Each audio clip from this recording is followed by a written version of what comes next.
Hi everyone, it's Jerry. I'm on Chess.com's Tactics Trainer. I'm going to try 3 puzzles and share my thoughts along the way. So, playing as black with this one, let's see.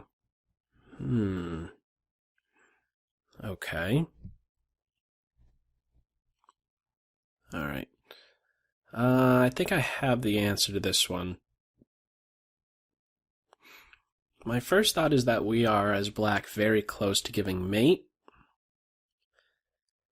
And if this king can be forced to f1, rook to h1 will be mate. And we can really try to do that in just a couple moves.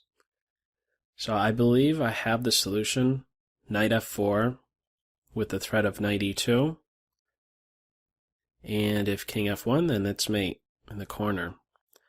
Now after knight f4, there are some checks that could be thrown in, but they never really amount to anything. Rook check on b6, we just do like a little zigzag and the checks run out. There is a defense in the form of, let's say, after knight f4, the rook could play to b2 or e1, but still, we play here with check.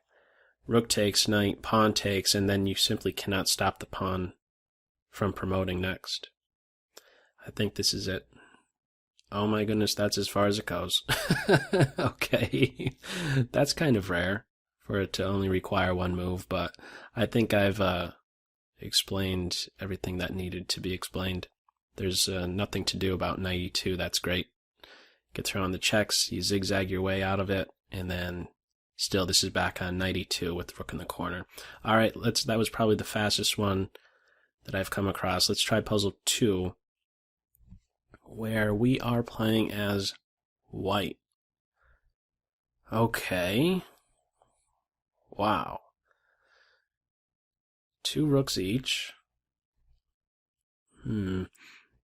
Alright. My first thought is to do what? My first thought is this checking move.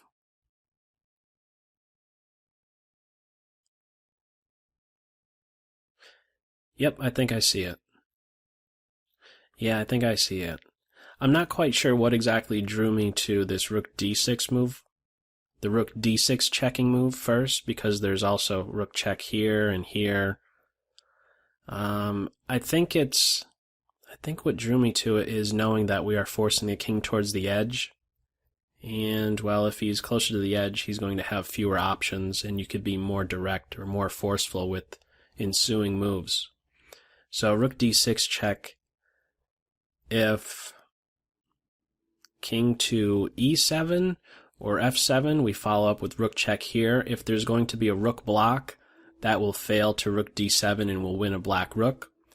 And the other play would be after rook d6, king to e7, rook check, king to e8.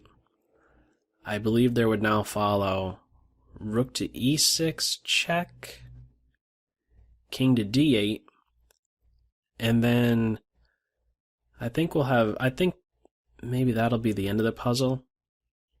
I think they might blow the whistle on the puzzle at that point, because we always have, when our rook is on e6 and our rook is on h7 and their king is on d8, we have this rook a7 move, and there's nothing to be done about mate on a8 next. Let me just double check this one. Rook d6, king e7, rook h7 check. If a rook blocks, we're going to win a rook with rook d7. So rook d6, king e7, rook h7, king e8, rook e6 check, king d8, and then rook to a7, and it'll be mate next. So this has to be it. Let's go forward with it. That's correct. It's correct. They might do a rook block. No. So it's this rook check, and then it should be solved after this. Nope, they're going to make us play it out to mate. And that's mate. Alright, let's see if we could go 3 for 3. Last one.